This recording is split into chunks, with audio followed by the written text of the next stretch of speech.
Hello and welcome to The Big Fight, and today it really is an ultimate show on the environment and what you can do to safeguard the environment and your own health as well, because today two separate themes that we're going to take which do coincide at some point or the other. One, the entire discussions that are taking place in Paris right now to try and save the planet. What happens with climate change? Who can do something about it? And of course, that eternal question, who's to blame for the mess that we are in right now? And then a slightly related question is, what do we need to do for our own sake? We've just seen some radical measures being announced in Delhi, one of the most polluted cities in the world, where, odd and even and all of those sort of things. So is that what we're going to be also resorting to? So lots to talk about, and I can tell you we've been able to assemble perhaps one of the ultimate environment panels that you can possibly have. Prakash Javadekar is going to be joining us in just a couple of minutes, the Minister of State for Environment, Forests and Climate. But right here in the studio, Sunita Narain, Director, Center for Science and Environment, and MC Mehta, lawyer and petitioner against vehicular pollution. It's great to have you with us as well. And on a slight historical note, the very first story I ever worked on in my entire life as a TV reporter was to come and interview him for a program on traffic and pollution in Delhi. So, things sometimes stay the same. So thanks a lot for joining us. NDTV's own Swati Tyagarajan, editor environment and here at NDTV. It would be great to get your point of view. Dr. Vivek Nangia, director pulmonology at the Fortis Hospital at Vasant Kunj, is going to tell us just what is happening to our lungs, if you really do want to know. Gardner Harris is about to join us from Washington. His piece on the fact that it is almost unethical to bring up children in Delhi really did spark off some sound and fury a short while back. Ashish Khaitan is joining us as well, spokesperson Aam Aadmi Party, on why the Delhi government has done whatever it has. But let's just start off by taking a look at the debate around climate change and what's happening in Paris. So I do want to go across to Paris, where we do have Noopur is with us, who's been covering it there for a while, and she does have with her Meena Raman from the Third World Network, Jiafeng, who's a special representative climate change negotiations at the Ministry of Foreign Affairs from China, and Jake Schmidt is with us as well, Director International Program, National Resources Defense Council. So Noopur, lots of battling back and forth there on what can be done to save the climate. Are we going to get anywhere at Paris, or is that looking unlikely? We are halfway through. 1 week of work has been done, a lot of closed-door sessions. What we have been hearing is that it's been very, very tense. And whether or not we will actually get an agreement, that of course has been the big question. But where we are at now is also a big question, because all this work that has gone in, the question that's being asked now is whether the developed countries have actually put in constructive work, or are they delaying everything? I don't see any constructive movement really from the developed world. I think positions are still very far apart. They're very polarized. I think a major debate is really whether common but differentiated responsibility, historical responsibility, for instance, whether developed countries will show the lead, whether they are here really intend to be true to the convention, or whether they are trying to create a new regime which will weaken the obligations for them. Create a new regime. Jake, what would you say to that? Yeah, well, hopefully we can get an agreement. I think the challenge is in front of us this next week as we try to solve this. The consequences of not getting an agreement are too large. Obviously, we need a good agreement, not just an agreement. But the challenges are pretty big. We have to have developed countries come forward with, I think, clear signals on climate finance, and we have to find the right way to bring forward these kinds of commitments that countries have brought forward over the past year, where we have countries that account for more than 90% of the world's emissions have taken steps for what they're going to bring forward. And if you're talking about commitments, is the developed world actually coming forward and committing to especially the climate finance commitments for countries like the US? Yes, it is a commitment under the convention.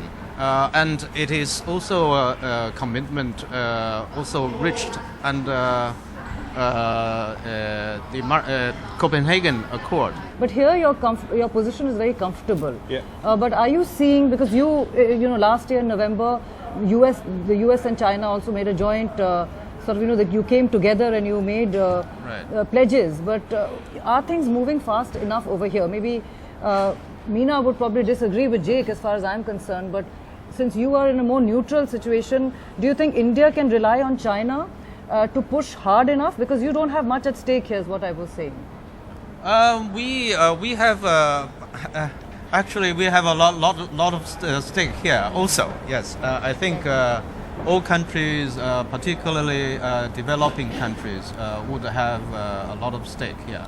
Right. I think the whole world have a lot of stake here. Okay. Right. Yeah. But Jake, the entire question of who is going to be, and I think there is some painting of people as villains right now.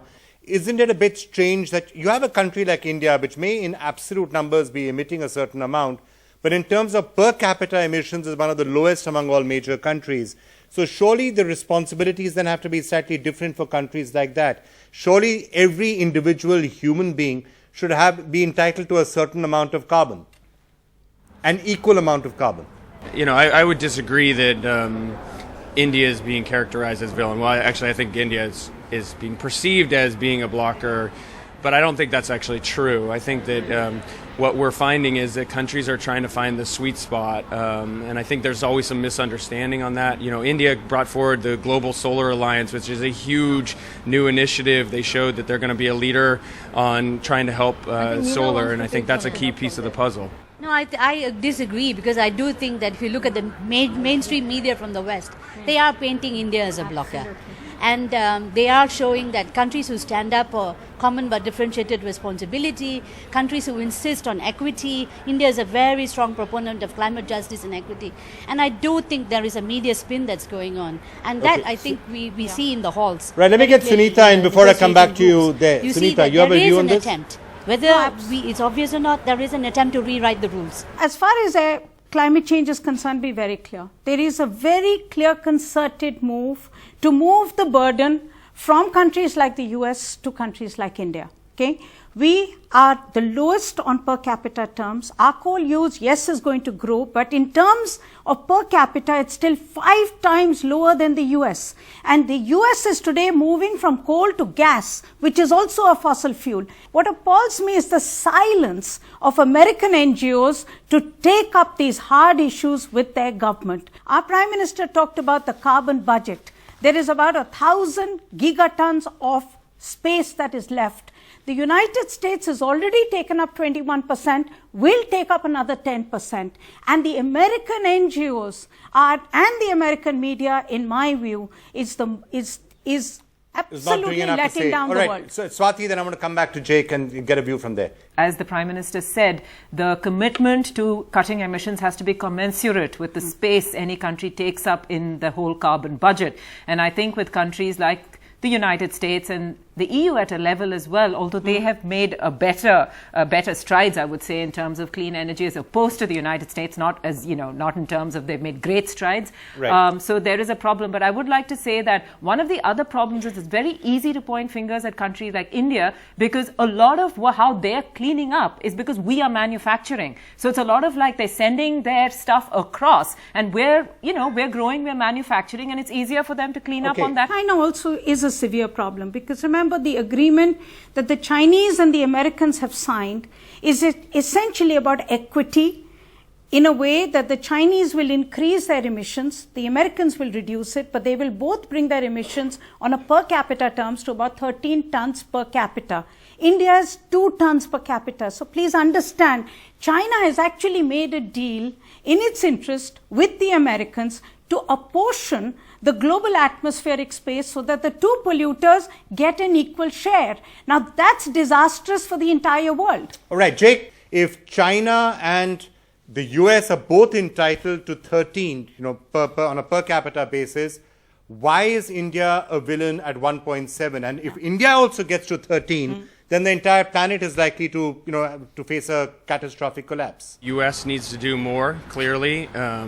We work in China as well, and I think there's an opportunity for China to strengthen its efforts over time. I think India is being perceived as a villain in the Western media in particular, but, I think there's a chance to actually change the tune by what comes forward in the rest of this time period, because India's got massive solar efforts underway in the country. It's got a target that it plans to bring forward. It's not sitting on the sideline, but there is always this, I think, perception that, it makes it easy to have a good guy and a bad guy in Western media perceptions. And, for years and years, the U.S. rightly was the bad guy, and I think that's a key challenge. I think there's a deliberate effort here to pinpoint that those countries who say that the principles of the convention and that this framework convention, which is really an important one for developing countries and developed countries, they have to be followed.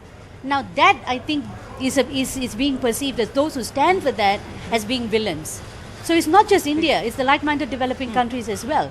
This agreement is about to be crashed, and that's the agenda that we have seen. So when you have developing countries saying no, it's not mitigation alone. It's everybody have to do the work, but the developed countries must acknowledge their historical responsibility, and there is this recognition that the developed countries gained their wealth in an unconstrained carbon emission world. Right. Today, there is a limited carbon budget, and that has to be distributed fairly. But no, the United States will not have any distribution of any budget because you have a nationally determined process. That multilateral process cannot tell the United States what it needs to do. I think here in Paris, our job is to find really a solution to all of this, and we have only a week. And next week, our ministers would be here in multilateral diplomacy. I think the final touch would be a kind of agreement that might not be satisfactory to everyone. Nina, do you think we will have an agreement firstly, and will it be satisfactory to anyone, especially the developing countries? No, if the agreement is about enhancing what's in the convention, we will have an agreement. If it's an agreement to rewrite the rules and pass the responsibility to developing countries, which is what we've been seeing there thus will far, be at no least. deal. Couldn't you possibly have a solution around, we've always been talking about differentiated but common responsibilities for a while. So, yes, everyone should have a fair share of whatever the carbon budget is. That's principle number one. And principle number two, it's in everybody's interest to allow the developing world has to develop, whether it's India, whether it's Africa, they have to be allowed to develop. And it's in everyone's interest to try and do that in as carbon friendly a manner as possible. So frankly, what the West should be doing is paying a certain amount of money to enable these countries to develop well. And number two, to transfer technology to make sure that India or Africa or the rest of the countries in the developing world actually do get renewable and other technology. Developed countries have reneged on that commitment of money and technology. Absolutely. Otherwise, we would not be in Paris exactly. today But is this the right solution? No, but Vikram, how can it be a solution when they have reneged on the deal? In Copenhagen it came, in Cancun it came up in Copenhagen, it came up in Durban. Now we're sitting on this entire debate again in Paris. If the Indian government was to raise a bill for Chennai and all the other natural disasters that we are beginning to see, and link them to climate change as there is, and raise a bill to the international community now and stop asking for money as charity, but ask for it for damages and for the loss that we are suffering. Maybe that's the way ahead. Mr. Javadekar is joining us, the Minister of State Independent Charge for Environment, Forest and Climate Change. We are seeing to some extent India is again being vilified to some extent, that India is blocking progress. Is it also because we're not being able to get the message across correctly? And our message really should be that actually India is one of the lowest emitters, and not what we sometimes tend to say, India won't be pushed around. That's bad PR. Should we be talking more about the fact that actually, we are one of the lowest per capita emitters? It is not only low per capita. It is low in absolute terms also. Let me tell you, many people describe India as the third largest emitter. It is sequentially wrong, and it is content-wise also wrong. So I have rephrased it. Sequentially we are number 4, but we are small emitters. Because what is the current emission status? China 29%, US second 16%, Europe third 10%, and India fourth 5%. First 3 put together are 56%, and we are 5%. We are 1/10 of first 3. People are saying India using coal and it will use more coal, but our coal consumption is less than 1/2 of that of US in absolute terms even today. And they are using gas, which is also fossil fuel. Okay. Our non-fossil fuel is 40% target. They are only 30% target. When you're flying there, what essentially, I mean, look, it is in India's interest also to get a deal done. So what essentially is the message that you're going to be taking, that look, India is happy to do its part. India is ready to try and cut its emissions, maybe not an absolute cap on emissions because that's difficult for us to do, but we will try and do whatever we can. Why don't you help us by A, transfer of money, and B, transfer of technology? Is that what you're going to be telling people there? It is more than that. It is little more, because we are saying that, see, though India is not part of the problem, it wants to be part of solution, because we are suffering. If we are Chennai, Uttarakhand and Jammu Kashmir and droughts and more spell of floods all over, it means there is a climate change impact also.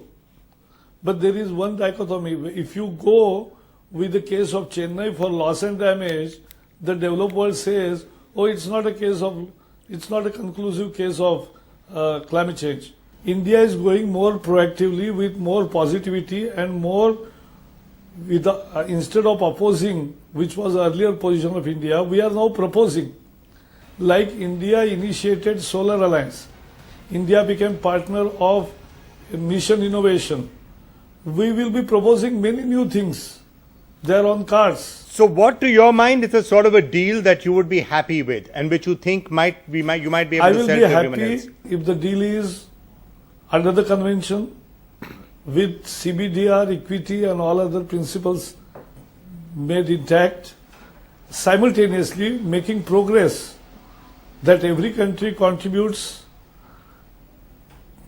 as per their respective capacities, they report and they implement it. Will you also have the PR in mind that you don't want India to be painted as a country that destroyed the world, however untrue it is? Because you're seeing a lot of that in the Western media, by the way. But Western media, unfortunately, is not free media like India. And I'm proud of Indian media. But unfortunately, foreign media, as you know, I think Sunita is on the panel now. Yes, Sunita is here. She's listening to you. She presented a very wonderful report on the consumption of 2 worlds. And what happened? Because it has some exposing America's unpleasant truth, inconvenient truth. The inconvenient truth presented by Al Gore were appreciated by all world. But now inconvenient truth about America, the foreign press is not ready to even listen, not ready to acknowledge. So that's a different media. People understand it. See, negotiations don't happen through newspaper or TV channels headlines. We've just seen what's happened in Delhi, for example, the levels of air pollution and the radical measures that have just been taken in Delhi. What is your reaction to what the Delhi government has done? No, every government has to act, because we have asked all agencies to do more and more. Here we have asked Punjab government, Haryana government, Delhi government, Uttar Pradesh government, Rajasthan government, all the 15 corporations within the Delhi airshed area, and all the 3 corporations plus all the NDMC and DDA and other agencies, police as well.